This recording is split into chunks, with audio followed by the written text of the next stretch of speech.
I'm going to talk over this intro clip straight away, no music, because I just want to show you this clip. It's really bizarre. Keep an eye on this guy's tag. Look, his gun is actually inside it, and when I collect it, it freezes in midair before dropping to the ground as I die.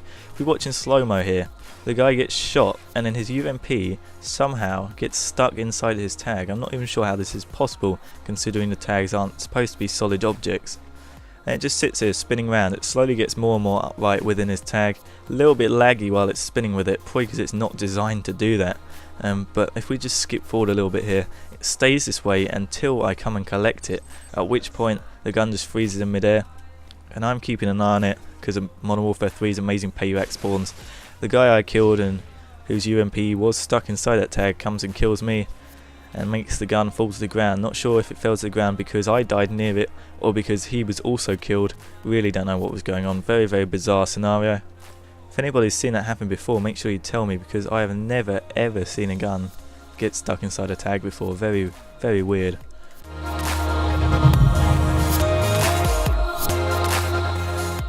I'm MW3 from Psychic Gamers, and this is the first episode in a brand new series I'm doing. Now that I've reached Prestige 20, I thought I'd try and get some gold guns, and the end goal is to try and get every single gold gun in the game, although with time restrictions and other stuff I have to do, I probably am not going to achieve that, at least not by the time Black Ops 2 comes out. However, I'm just going to see how many I can pick up, and throughout the series I'm just going to document the ones I get and give you some tips on those weapons while I'm at it.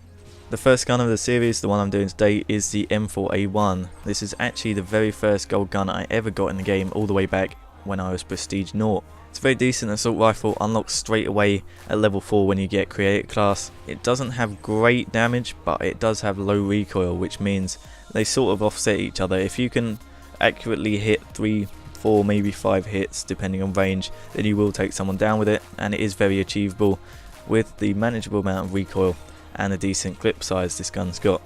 In a minute I'm going to talk about how I like to set up my M4A1 class, but first I thought I'd like to go through how to rank it up. The best way is simply just to keep going at it. Keep getting kills with this gun. Don't be tempted to go into search unless you really like search, but do be aware that while you are getting 500 XP, you're not getting 500 weapon XP, you are still only getting 100 weapon XP per kill. So that means you're not getting many kills in search, and you're also not getting many points towards your gun, and if the gold gun is the objective, search probably isn't the way to do it. Go into something where you're going to get a lot of kills. TDM maybe, although that's a little bit limited. Kill confirmed's good, domination's good, ground war's good if you can handle so many people. Just anything where you're going to get a lot of kills. Also recommend using the specialist package. I'll get into that a little bit more in a minute. Because you're not using kill streaks to get kills, you're always using your gun.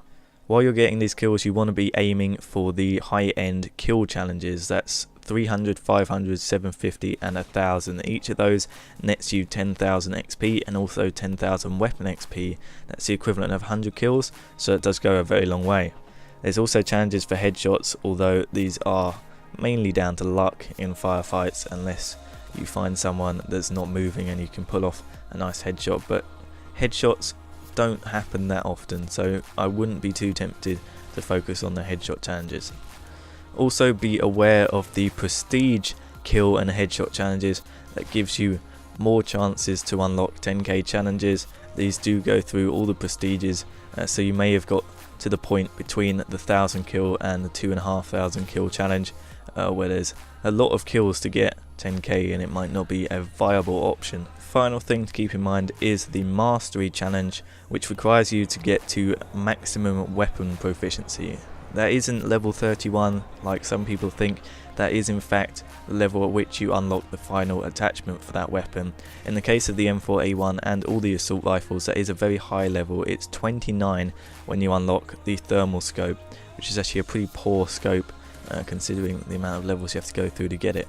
But regardless, at 29 you're going to unlock the mastery challenge and you're going to get another 10k, which is very, very helpful. Another way to get some weapon XP is to go through all the attachment challenges for the gun, but do be aware that these attachment challenges don't reward loads of XP, and some of the attachments are so bad, look at you Mr. Underbarrel Shotgun, that they will cost you more points in the kills that you don't get while using them than they will award you when you finally complete that attachment challenge. So that's pretty much all there is to ranking up your gun. Now I'm just going to talk about how I like to set up my M4A1 class. I like to set up the M4A1 pretty much the same way I'm using in this gameplay, which is probably why I got it. The perks I've got are Sleight of Hand and Stalker, they're the two main ones. I've also got Hardline to help me along with Specialist. The reason behind Sleight of Hand is simple, I just love to be able to have a full clip just a very short period of time away. Stalker I'll get into in a second. With the weapon itself, I'm using the attachments proficiency to allow me to have a red dot sight and a silencer. Don't really feel the need to use any of the other proficiencies. The only one I would normally use is kick, but the M4A1 has very manageable recoil anyway.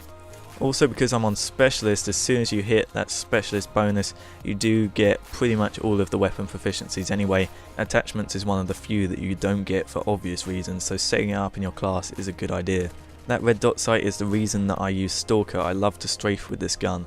This is not a hip fire spray and pray gun, so you're going to want to be ADSing a lot of the time, and Stalker really helps with that.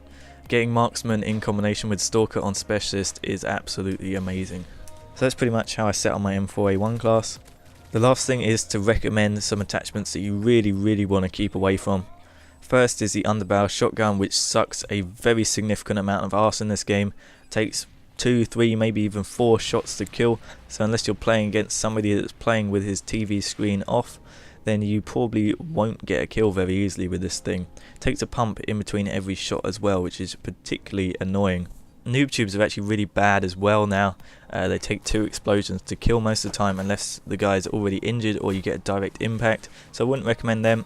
Also keep away from the thermal sight and the heartbeat sensor, both of them fairly useless, especially when everybody's running Assassin.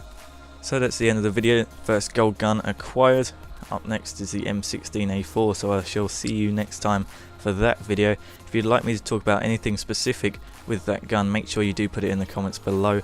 If you enjoyed the video, think about leaving a rating, and if you want to keep up to date with videos from my channel and you haven't already, make sure you hit subscribe. I shall see you next time.